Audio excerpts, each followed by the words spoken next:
আজকে দুপুরবেলা আমি কি রান্না করলাম আমার হাজবেন্ডের জন্য। আজকে ফ্রাইডে, আমার হাজবেন্ড নামাজ পড়তে গেছে, সে এসে তারপর শেষে খাবে, এর জন্য তার জন্য আমি রান্না করেছি। আজকে রান্না করেছি, দেখেন এটা কাঁকরোল।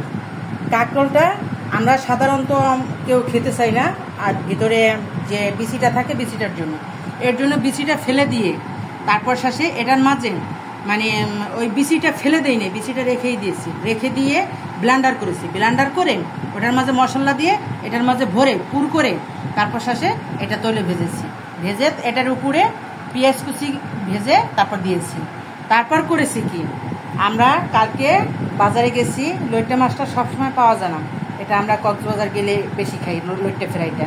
কালকে 5 কেজি লইট্টা মাছ এনেছি, সেটাকে আজকে টুকরা টুকরা করে মানে ফ্রাই করেছি। কিভাবে ফ্রাই করেছি, একটা বাটিতে প্রথমে আমি ময়দা নিয়েছি, ময়দার মাঝে লবণ, হলুদ, পেঁয়াজ, মরিচ যা আছে সব নিয়েছি, নিয়ে ওইটা মেখে রেখে দিয়েছি।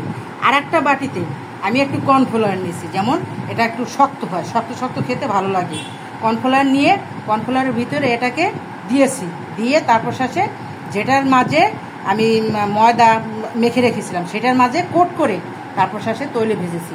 দেখেন কত সুন্দর হয়েছে, কত সুন্দর মানে একটা আসছে, কালার আসছে। আর দেখেন গাইস, আপনারা এটা খান কিনা সেটা আমরা জানি না, কিন্তু আমরা একটা চালতা এনেছি কালকে বাজার থেকে 40 টাকা দিয়ে। সেই চালতাটা আমরা কেটে চালতা দিয়ে ডাল দিয়ে রান্না করেছি। ডালটা কেমন হবে সেটা জানি না, কিন্তু আমরা খেয়ে পরে বলবো যে কীরকম হলো। আর আপনারা যদি খেয়ে থাকেন আমাদেরকে জানাবেন যে চালতা ডালটা কীরকম হয় বা কীভাবে হয়। আজকে এ পর্যন্ত।